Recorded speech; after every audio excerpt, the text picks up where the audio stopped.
Buenos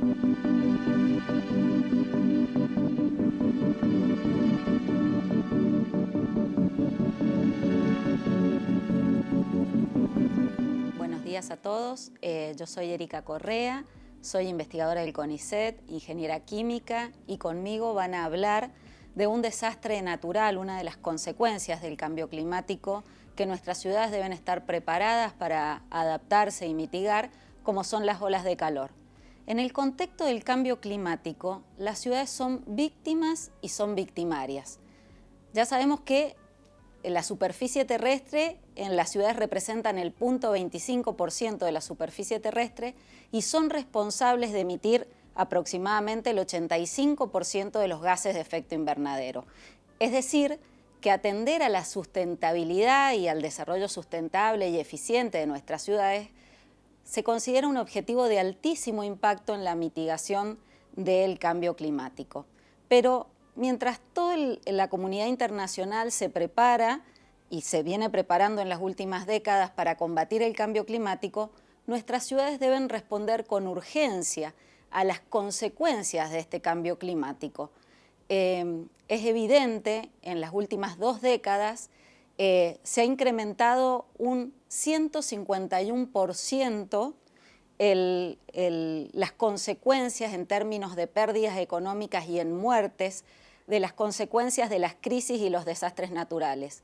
Esto representa en la actualidad el 77% del total de las pérdidas económicas y también 2,24 billones de dólares en términos económicos. Los países más afectados por los desastres naturales hasta ahora son Estados Unidos, seguido de China y Japón, y en la región el país más vulnerable ha sido Puerto Rico. En este periodo, en las últimas 2 décadas, 1,3 millones de personas, es decir, unos 440 millones, fueron heridas, perdieron sus hogares o debieron desplazarse como consecuencia del cambio climático, como consecuencia de los desastres de las crisis climáticas.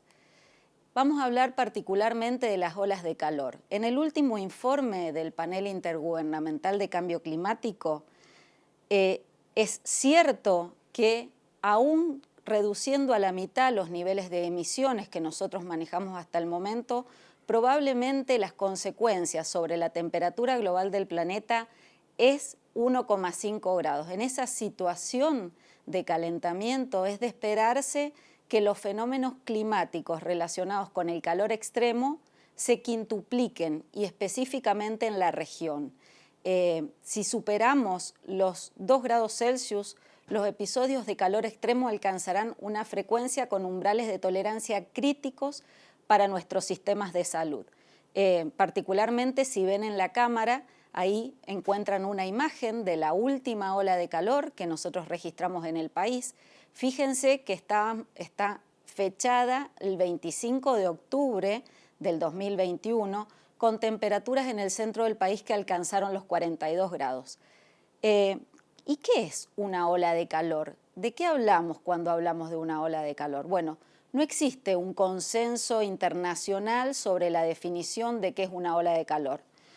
Una definición operacional refiere a que es un periodo inusualmente caliente que en realidad se prolonga por 3 o más días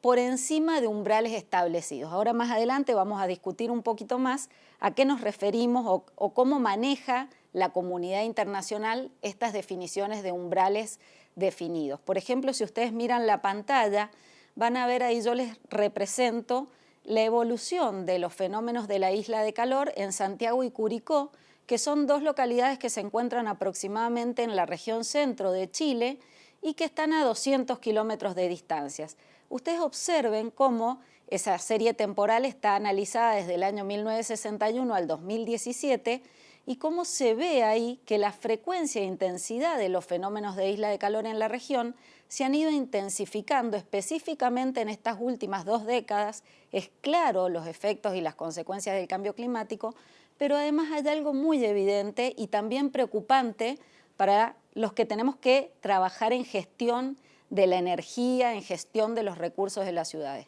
Es que cada ciudad ha tenido, a pesar de su cercanía, respuestas climáticas diferentes. El fenómeno se ha manifestado tanto temporalmente como en términos de intensidad de manera diferente. Quiere decir que este es un fenómeno natural que requiere una respuesta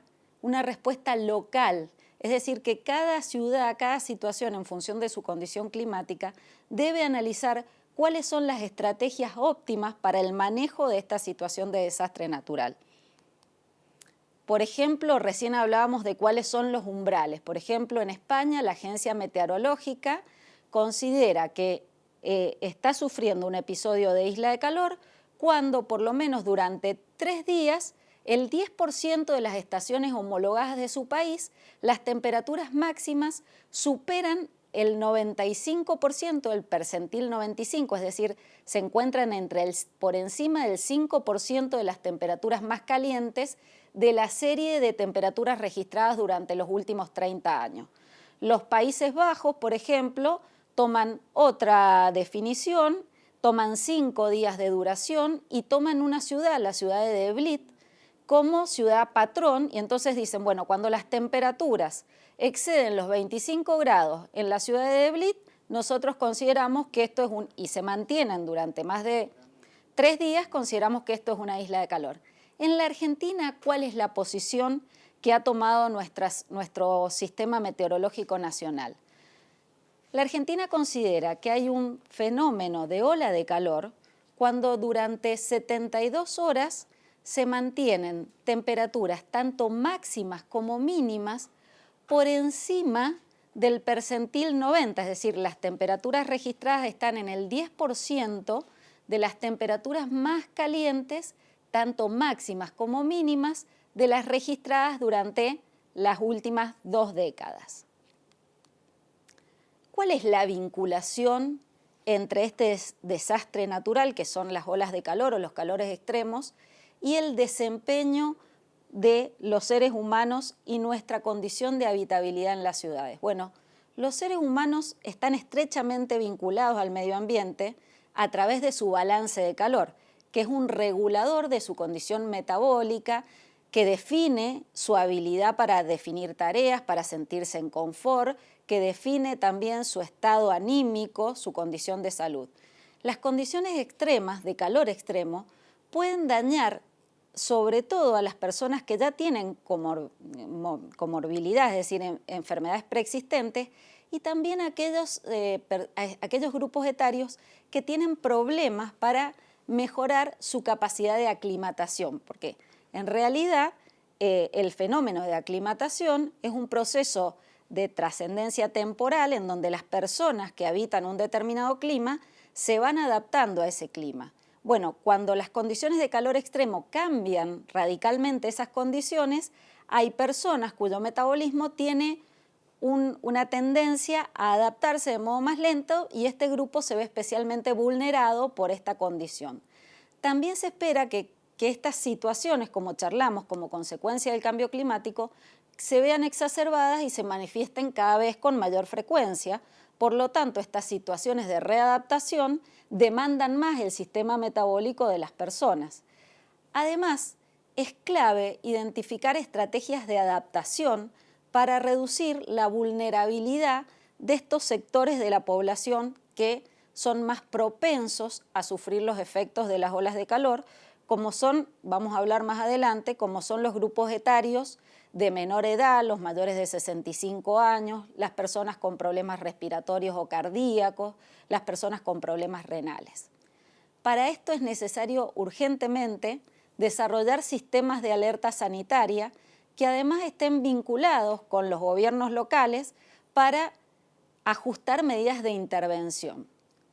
Los objetivos a largo plazo para controlar este tipo de desastre natural deberían pensar en regular el desarrollo y la planificación urbana hacia un ambiente sustentable, que posea estrategias en sus espacios públicos para ofrecer a la población lugares donde mitigar los efectos del calor, y además también es necesaria un abordaje multidisciplinario de la problemática, ya que esta problemática involucra una cadena de digamos, de actores que es compleja, tanto desde el sector meteorológico, la predicción del clima, que es muy importante, los actores del sector salud, el gobierno local, los sistemas de alerta temprana. Es necesario la resolución y el abordaje multidisciplinario. ¿Y qué impacto tiene este fenómeno específicamente? Tiene un impacto significativo, como vamos a ver en las cifras, en el aumento de la mortalidad y la morbilidad, es decir, que incrementan o perjudican la situación de salud de las personas con enfermedades preexistentes, generan o ejercen una mayor presión sobre la infraestructura, demanda de energía, agua, transporte. También afectan nuestras actividades económicas y nuestras actividades socioeconómicas. Ustedes saben que en estas consecuencias del cambio climático, sobre todo en lo referido al calor extremo, hay ganadores y perdedores a nivel social. Los centros urbanos, los comercios en el centro urbano están sometidos a una condición de estrés que los comercios que están en un shopping no, pero eso tiene consecuencias sobre la vitalidad de nuestros centros urbanos y que no se depriman. También en algunos casos las olas de calor pueden desencadenar disturbios sociales y los efectos del calor pueden agravarse en las ciudades debido a un efecto que está íntimamente relacionado con la forma en la que las ciudades se conforman, tanto en lo formal como en lo material, como en sus opciones de vida, sus sistemas de transporte, sus opciones para calefaccionarse, que se llama el efecto de la isla de calor. Acá, si ustedes ven en la pantalla, a pesar de que uno no percibe como muy importante la ola de calor como desastre natural, actualmente se ubica en el cuarto lugar en el tipo o la incidencia económica y en términos de muertes de los desastres naturales. También, fíjense, se ubica en el cuarto lugar en responsabilidad de muerte, en el cuarto lugar en las pérdidas económicas, fíjense en la pantalla, que están asociadas a la ocurrencia del fenómeno. Por lo tanto, aunque uno no puede percibir esto como percibe el daño de un huracán, de una inundación, la respuesta del panel internacional, de la comunidad internacional, es que verdaderamente las cifras que acompañan este desastre natural nos están dando indicaciones de que es urgente que nosotros como ciudadanos y como ciudades, como gestores de nuestras ciudades, empecemos a desarrollar planes de acción para controlar, planes de acción que relacionen la salud y el calor para controlar los efectos de este desastre. Fíjense ahí algunas cifras en la pantalla. Las gráficas de barra muestran en los últimos 30 años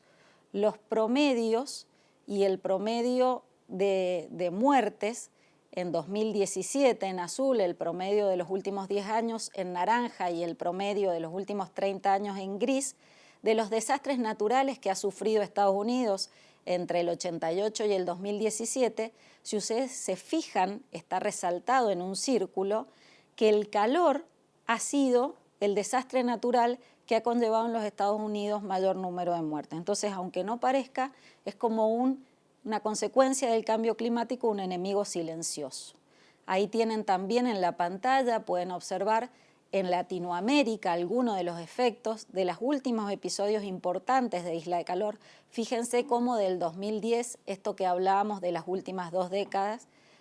certeramente se ve la impronta del cambio climático. En Río de Janeiro 2010, varias provincias de Argentina entre el 2013 y el 2014, y la cifra que tienen al lado son las muertes que están relacionadas o vinculadas a la ocurrencia del fenómeno. En la última temporada, 2018-2019, 7 países de Latinoamérica, conjuntamente, eso lo muestra la imagen inferior, se vieron afectadas por episodios gravísimos de ola de calor. Entonces, esto es una realidad y que a nuestra zona del planeta, a nuestra región, va a afectar a Sudamérica con muchísimo más intensidad,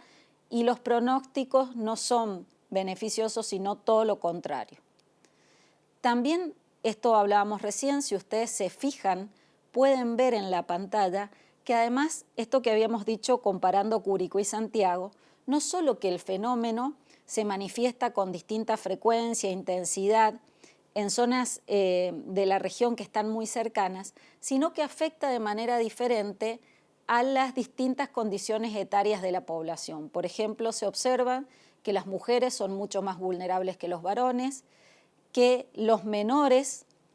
de 0 a 14 años son mucho más vulnerables. Después, el grupo de mayores de 65 años es otro grupo etario de mayor vulnerabilidad. Y entre las morbilidades, digamos, las enfermedades preexistentes, primero las renales, segundo las cardíacas y tercero las respiratorias, son los grupos que se ven más afectados por las consecuencias del fenómeno. En Buenos Aires este fenómeno ha agregado 11 muertes por día en episodios de ola de calor a la contabilización de muertes por causa natural. ¿Qué nos demandan todas estas cifras? Primero, que los planes de acción deben estar fundamentalmente orientados a dar solución a estos grupos de la población que son más vulnerables y después que deben estar aceitados con la dinámica de la meteorología regional y de la caracterización regional de cada una de las posibilidades de la ciudad para adaptarse y mitigar las consecuencias del fenómeno. También es conocido que las olas de calor pueden ser incentivadas por fenómenos que son externos a la situación microclimática, como son la ocurrencia de fenómenos a mayor escala como el Niño o la Niña, los sistemas de presión anticiclónicos y, por supuesto, el microclima urbano, es decir, que es esencial como ciudades para la adaptación a las consecuencias de este fenómeno que las ciudades nos preparemos para ser ciudades frescas o lo que hoy conocemos como cool cities. En términos de definición, hay dos grandes tipos o características de olas de calor. Están las olas de calor seco, que están caracterizadas por periodos climáticos estables, con cielos despejados y grandes entradas de radiación solar, que son fundamentalmente ocurrentes en zonas con clima continental o mediterráneo. Y después están las olas de calor húmedo, que se caracterizan por condiciones muy cálidas y húmedas durante el día y la noche, y generalmente por condiciones nocturnas nubladas, es decir, no sería el caso de Mendoza. Mendoza seguramente tiene olas de calor del tipo seco, pero sí sería el caso de los climas templados y marítimos de latitudes medias, y también, aun y cuando estuviéramos en condiciones de clima variables, como estas situaciones dependen también de factores que son externos a la caracterización del clima, las olas de calor se ha detectado que pueden ocurrir en cualquier región de la superficie terrestre. Los países desarrollados han hecho un estudio pormenorizado y han vinculado los tipos de clima en donde la ocurrencia de este fenómeno es mayoritaria. Por ejemplo, Norteamérica, la clasificación climática que han utilizado para hacer este estudio es la clasificación climática de COFEM. Bueno, Norteamérica ha detectado que los tipos de clima de tipo CFA, DFA, DFB son en su región los que tienen mayor propensión a sufrir los efectos de las olas de calor. En Europa y el norte de África, los climas del tipo CCA, CCB. En Asia, los climas BS, AW, CW. Bueno, esta clasificación climática que ya ha encontrado estos países en donde el desarrollo o el análisis de la situación de este fenómeno en particular está más estudiado, comparable con nuestra región, fíjense, Córdoba, La Rioja, Santa Fe tienen clima CFA. Santiago del Estero tiene clima CWA, es decir, nuestro país en particular y la región tiene todos estos climas que han sido detectados como propensos mayoritariamente a sufrir las consecuencias devastadoras de las olas de calor. Fíjense Mendoza, que tiene el tipo BWK, Montevideo, Uruguay, el tipo CF, Santiago de Chile, el tipo CSA, Chaco, el tipo BS. Todos estos climas que son propios de nuestras provincias del país están caracterizados como aquellos climas donde el fenómeno se da con mayor intensidad. También en la pantalla un pequeño paréntesis para evaluar a nivel internacional, a nivel científico, cómo ha sido el desarrollo de estudio o de generación de conocimiento en términos de este fenómeno. Vemos que los países con mayor ingreso per cápita son aquellos países en los que fundamentalmente se ha hecho mayor estudio del fenómeno, y también, fíjense cómo se ha ido, ahí en la pantalla pueden ver cómo crece no solo la graduación en términos de colores, para ver que Europa, Asia son los países y Estados Unidos son los países que inicialmente comenzaron con el estudio del fenómeno, sino que la cantidad porcentual de estudios se ha ido incrementando en la última década, y esto consecuencia de todas estas cifras que hemos venido charlando, que son tan importantes en términos de pérdidas de vidas humanas y en términos de pérdidas económicas, porque además estos fenómenos son disparadores de disturbios sociales, de incendios, de colapsos de los sistemas energéticos nacionales, con todas las dificultades que eso conlleva. ¿Cómo se relaciona el término del efecto del calor y la fisiología humana? Vamos a hacer un paréntesis para hablar de cuáles son los fenómenos que disparan las problemáticas o las enfermedades relacionadas con el calor y que pueden tener distintas graduaciones en términos de su intensidad o de sus consecuencias. Cuando una persona está expuesta a una cantidad excesiva de calor, activa los mecanismos de disipación de calor del cuerpo, es decir, aquellos mecanismos que tratan de ventilar, de refrigerar la situación interna de nuestro cuerpo para alcanzar la condición de equilibrio térmico. Entonces, los termorreceptores que están distribuidos a lo largo de nuestra piel, en nuestros órganos internos también, desencadenan un centro de información que está regulado por el hipotálamo, y el hipotálamo dispara dos reacciones: la vasodilatación cutánea, que está conocida, y el inicio de la sudoración. Estas dos cosas, estas dos respuestas de nuestro sistema termorregulador, a su vez son muy demandantes del sistema cardíaco. ¿Por qué? Porque la vasodilatación supone o presupone un flujo sanguíneo abrupto desde las regiones interiores del cuerpo hacia la piel, y el sistema cardíaco se ve demandado, y si ya tiene patologías preexistentes, esta demanda puede desencadenar en un empeoramiento de la salud o puede desencadenar en la muerte. Y por otro lado, la sudoración pierde, generalmente con un nivel intenso de sudoración, uno puede perder hasta 2 litros por hora de sudor, que es rico en sodio y potasio, y entonces esta pérdida de plasma genera un estrés adicional a nuestro sistema cardíaco, que si no se restaura prontamente también puede conducir al síncope o al shock térmico. Además, esta respuesta de nuestro sistema termorregulador se ve acompañada de otras respuestas, es decir, un descenso del metabolismo, es decir, que nosotros nos ponemos más lentos, esto es en términos de ejecutar actividades al aire libre o actividades de trabajo al aire libre, nos pone más propensos a sufrir accidentes, nos podemos desmayar, va acompañado también de una disminución del ritmo metabólico, con todos los peligros que estas respuestas orgánicas a la adaptación a la condición de calor extremo supone.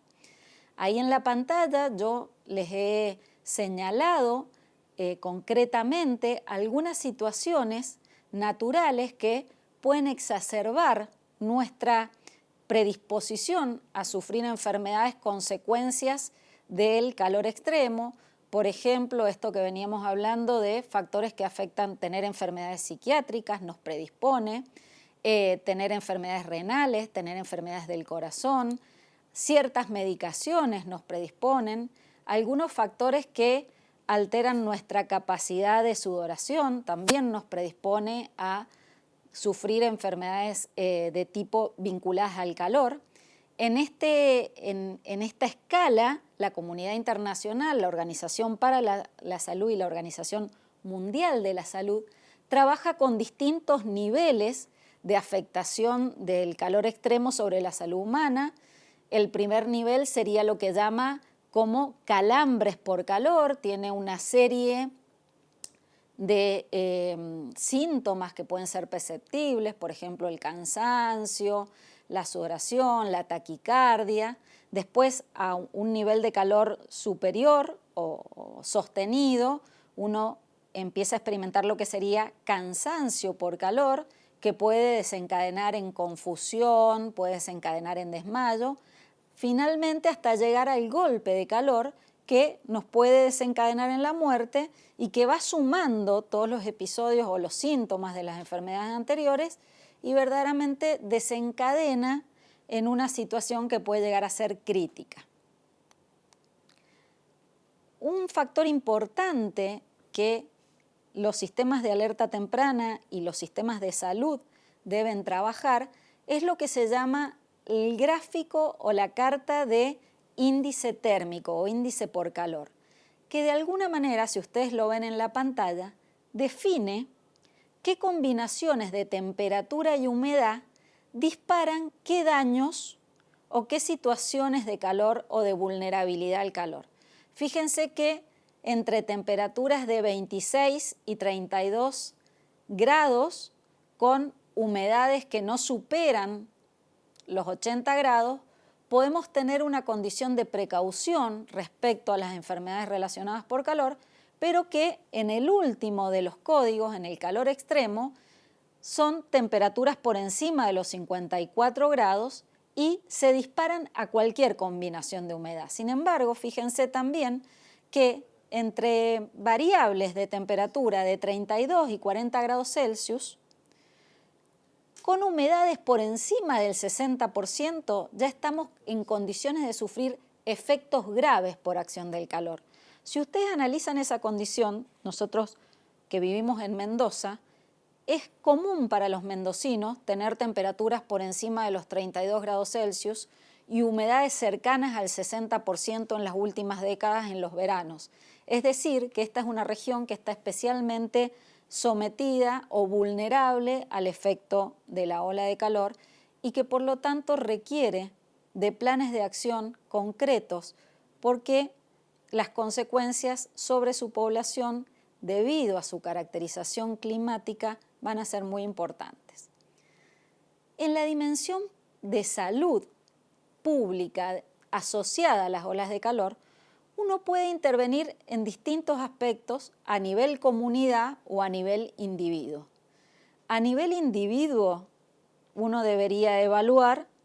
qué condición de ingresos, qué edad, qué actividad profesional desarrolla cada uno de los individuos,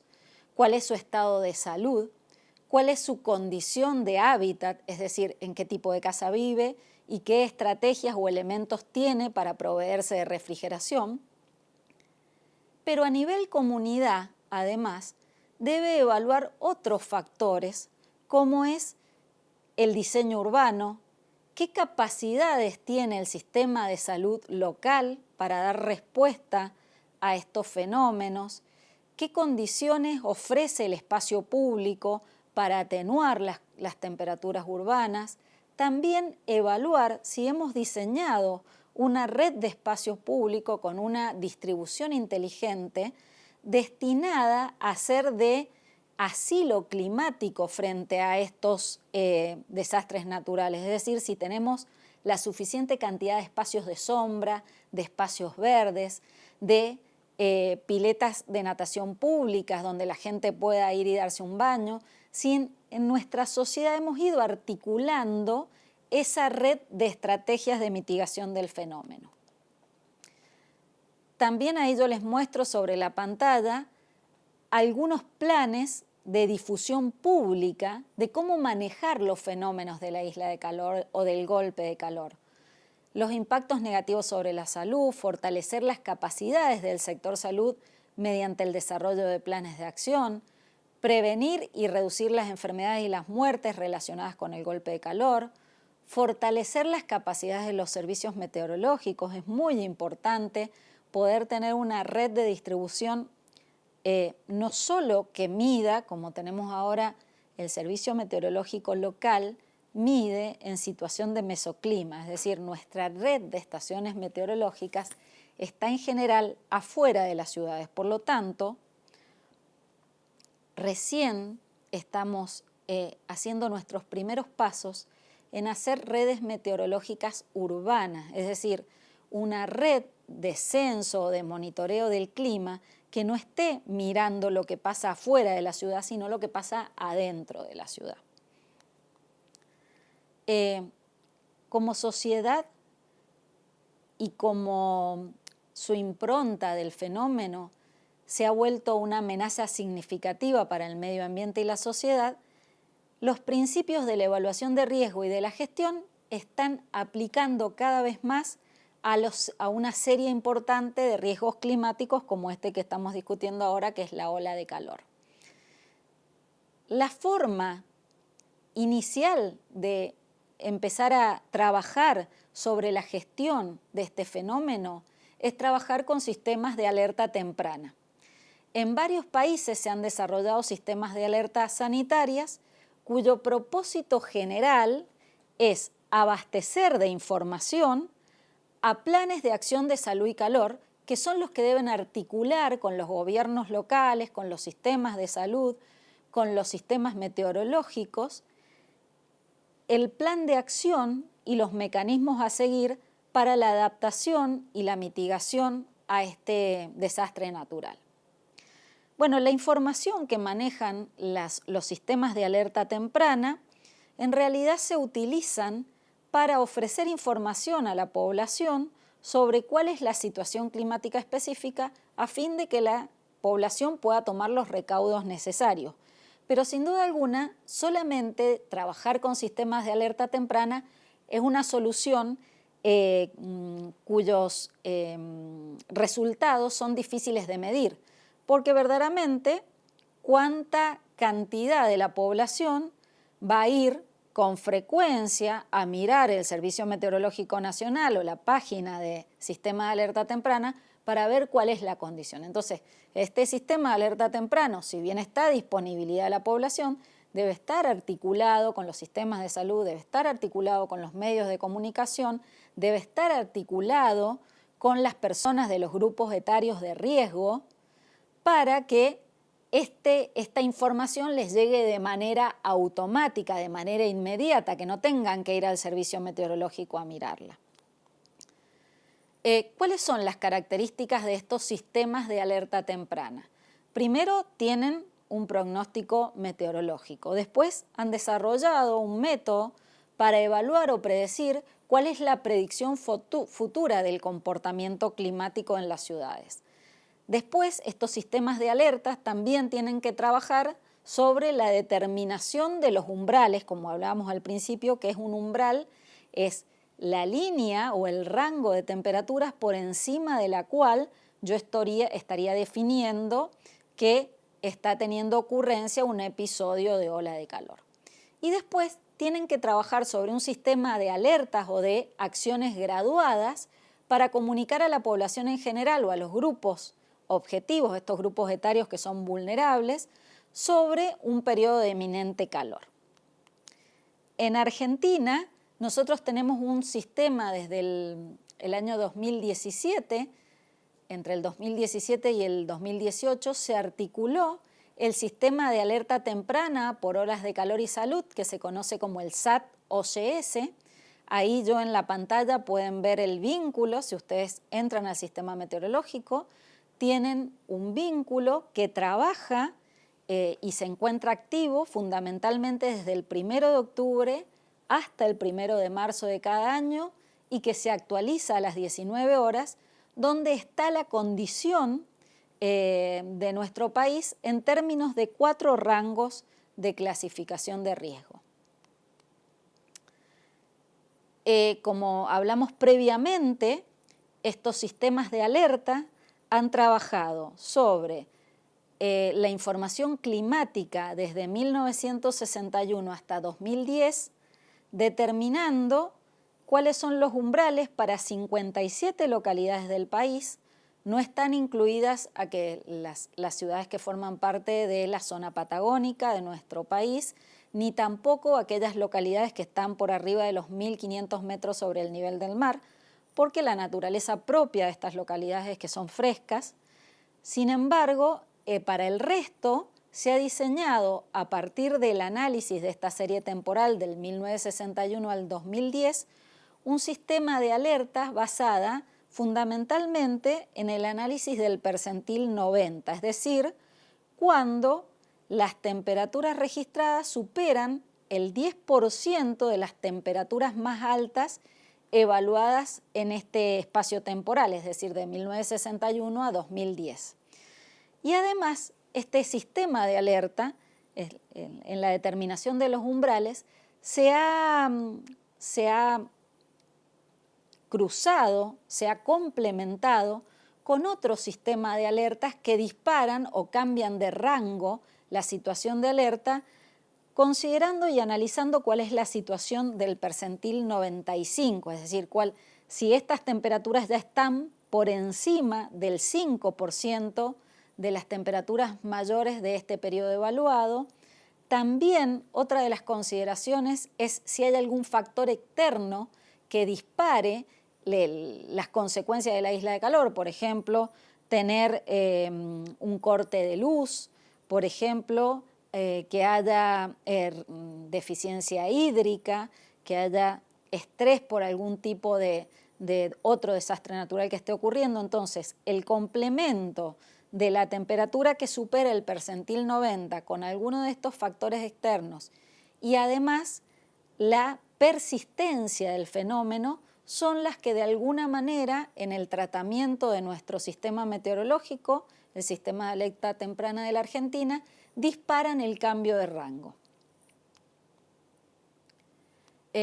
Ahí en la pantalla ustedes pueden ver que tenemos 4 rangos: el nivel verde, el nivel amarillo, el nivel naranja y el nivel rojo. Yo ahí les hice una captura al 27 de octubre del 2021, donde ya teníamos en amarillo un sector centro-norte del país. Ustedes van a ver, cuando se metan al sistema de alerta temprana del Servicio Meteorológico Nacional, este mapa así como yo se los muestro, pero además es necesario acompañar estos sistemas de alerta temprana con educación y sensibilización del público en general, con una capacitación específica a las distintas partes interesadas, y estas capacitaciones deben estar orientadas de manera diferente. No es la misma la información que debe manejar la población, no es la misma la capacitación que le tenemos que dar a los profesionales de la salud, no es la misma la capacitación que le tenemos que dar a los investigadores integrantes del Servicio Meteorológico Nacional, pero sí que todas estas miradas deben estar integradas en un plan de acción de calor y salud. Hay que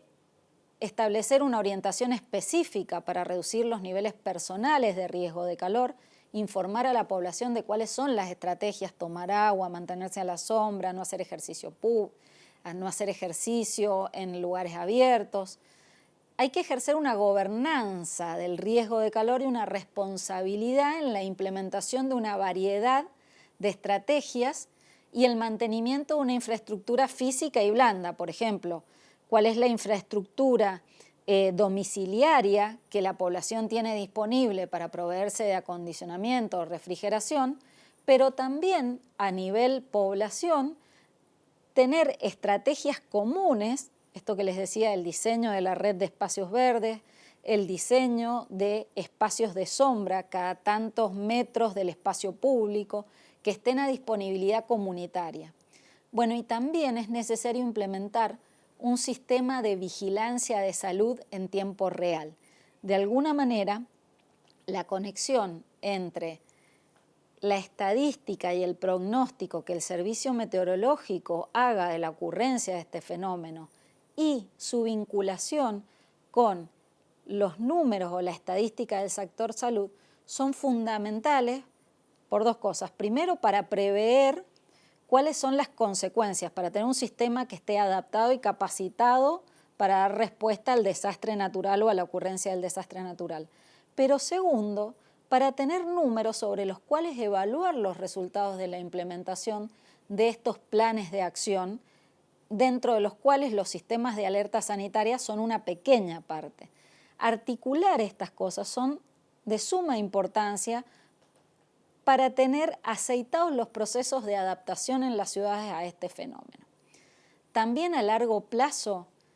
trabajar sobre el diseño, y lo vamos a ver en un rato, sustentable de las áreas urbanas, se constituye desde lo formal la estrategia viable con mejores resultados hacia la mitigación de los fenómenos de las olas de calor. Es decir, la estrategia urbana para controlar el desastre natural de la ola de calor es mitigar la isla de calor urbano. Y de esa manera los gestores de la ciudad pueden garantizar que el espacio de habitabilidad de los ciudadanos va a estar acondicionado para de alguna manera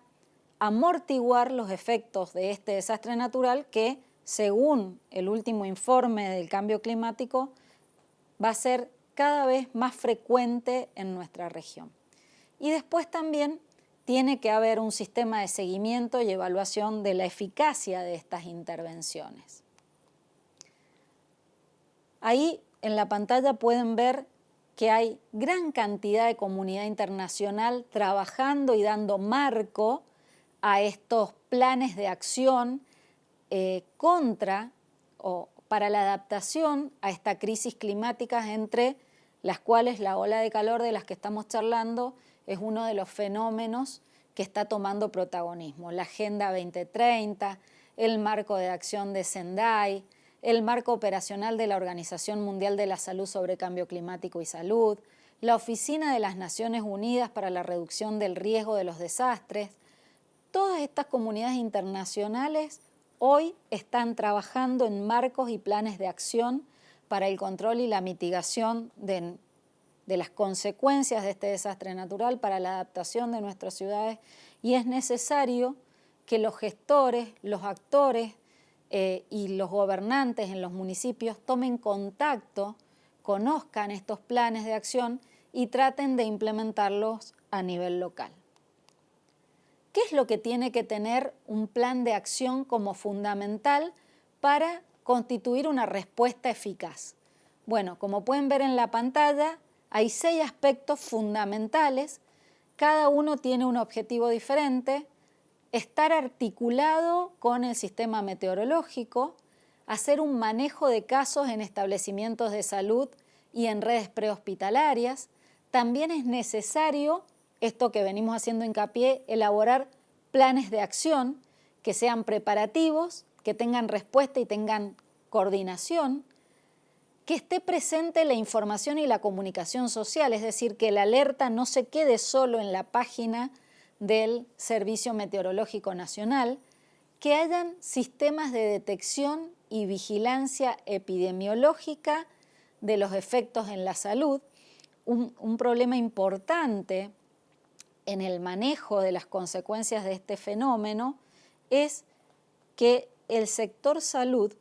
en general no tiene elementos para diferenciar cómo una enfermedad o morbilidad o mortalidad puede estar asociada al episodio de ola de calor. Si nosotros vinculásemos estos episodios, pusiéramos en alerta al sistema de salud y hubiéramos desarrollado un mecanismo de registro, podríamos comparar esos registros de salud que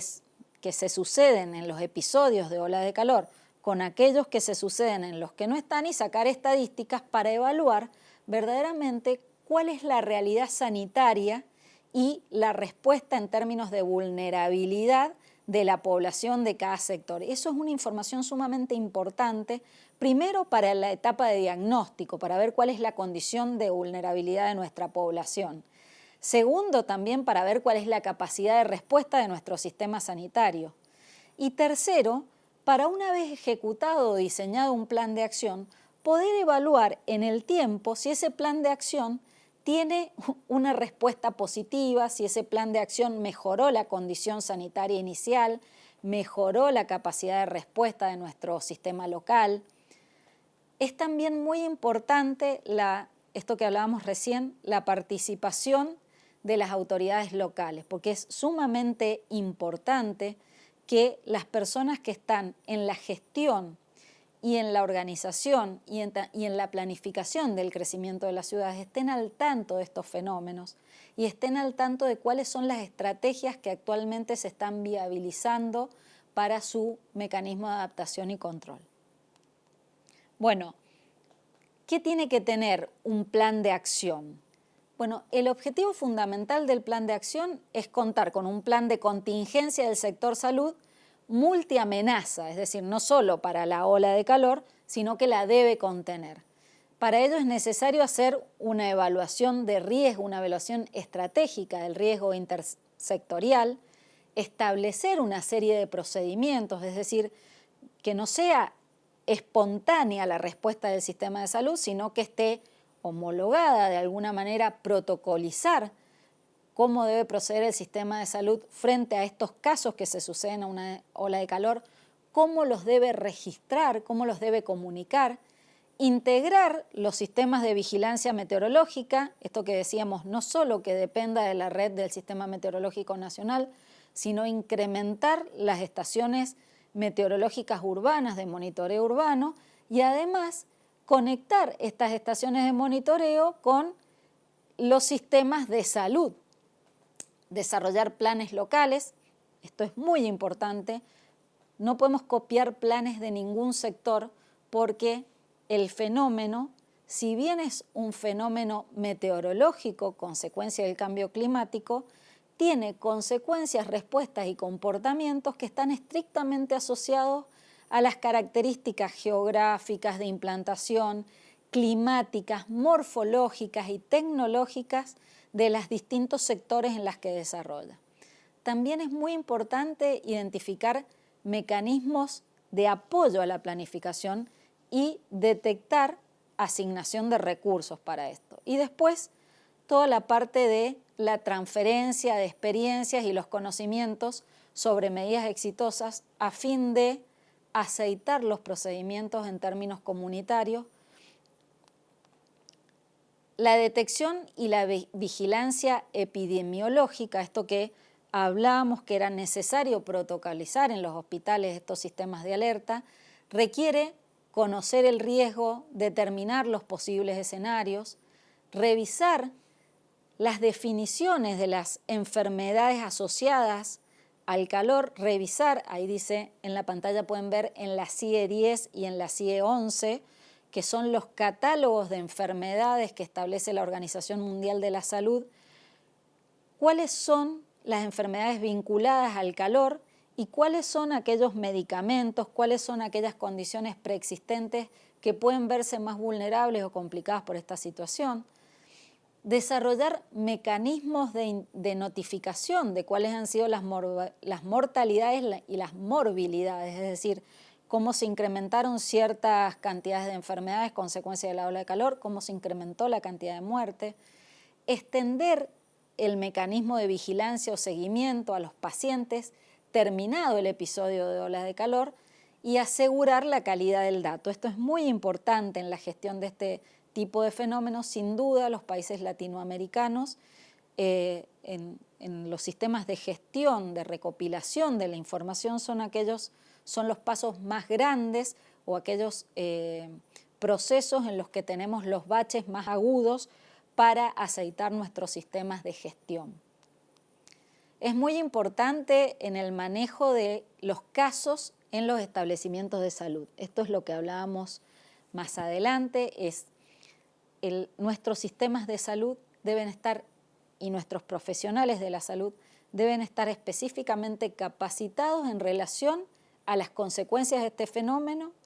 deben estar específicamente capacitados en cuáles son las condiciones que rigurizan la respuesta de una persona a la ola de calor y para eso es necesario brindar atención oportuna a aquellos afectados por el calor, es decir, que nuestro sistema sanitario tenga la capacidad de dar respuesta a esto, desarrollar componentes de manejo de los casos en un marco de plan del sector salud, elaborar planes de acción en cada organismo de salud, revisar las guías hospitalarias, promover la formación de grupos de trabajo que específicamente se vinculen al estudio de las consecuencias de este fenómeno, identificar en términos de las necesidades y de estos requerimientos cuáles son las necesidades de los establecimientos de salud y establecer mecanismos de fortalecimiento, es decir, tenemos este fenómeno, tiene estas características, hemos tenido estas demandas, tenemos estas vulnerabilidades a nivel sector salud. Bueno, ¿qué cosas necesitamos mejorar y hacer un plan de acción para fortalecer nuestra infraestructura hospitalaria? Y también, como decíamos y como mostrábamos en esa secuencia de barras, qué países y cuánto se produce o se estudia del fenómeno a nivel internacional, promover la investigación y el desarrollo y la innovación sobre las consecuencias, las estrategias de mitigación, los tratamientos de las consecuencias de las enfermedades de calor, es decir, promover la investigación y el desarrollo en torno a este tema. La información y la comunicación social, que tiene como objetivo asegurar que las audiencias clave de estos sectores de mayor vulnerabilidad estén informadas del riesgo y sepan qué hacer. Entonces tenemos que elaborar planes de comunicación en un marco de plan sectorial, brindar información sobre factores de riesgos, promover el trabajo de especialistas con comunicadores, es decir, que los comunicadores convoquen a los especialistas a fin de que la comunidad se entere de las consecuencias y cuáles son las formas de mitigar o adaptarse a estas cosas. Y también después hay unos planes comunicacionales que deben ser específicamente orientadas a los grupos de riesgo, a los prestadores o a la comunidad toda en relación del cuidado del prójimo. Es decir, que yo como habitante de la ciudad pueda reconocer cuáles son los síntomas en mi prójimo, pueda reconocer cuáles pueden ser los síntomas del estrés por calor, del síncope por calor y sepa qué primeros auxilios debo aplicar en caso de que mi prójimo esté en esa situación. Es decir, tenemos que trabajar sobre la educación comunitaria de cómo reaccionar también ante otra persona que esté evidenciando las consecuencias del fenómeno sobre su salud. Y después, mensajes y contenidos específicos por cada tipo de sector. Por ejemplo, en la comunidad, cuáles son, ustedes lo han visto en algunos planes, yo los voy a proyectar, de los gobiernos locales, cuáles son algunas estrategias: no haga ejercicio al aire libre, no use ropa clara, no permanezca en lugares abiertos a la exposición de la radiación solar por más de tantos minutos. Es decir, todas estas recomendaciones, tal y como la muestra la pantalla, deben ser acercadas con distintos instrumentos comunicacionales a la población. Evitar las bebidas alcohólicas, evitar comidas muy abundantes, no exponerse al sol en exceso. Si ustedes recuerdan eso que hablamos, que es necesario que cada localidad trace su relación temperatura y humedad, determine su índice de calor, es muy importante que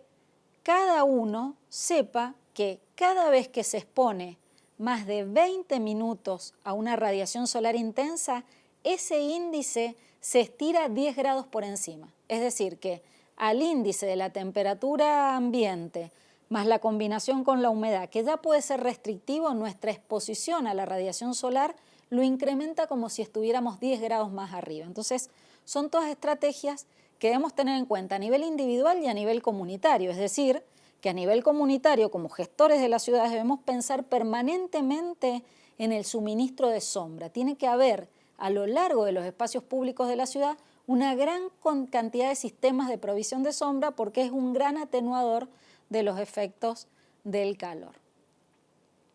Y muy importante este último apartado que medíamos, la participación de las autoridades locales.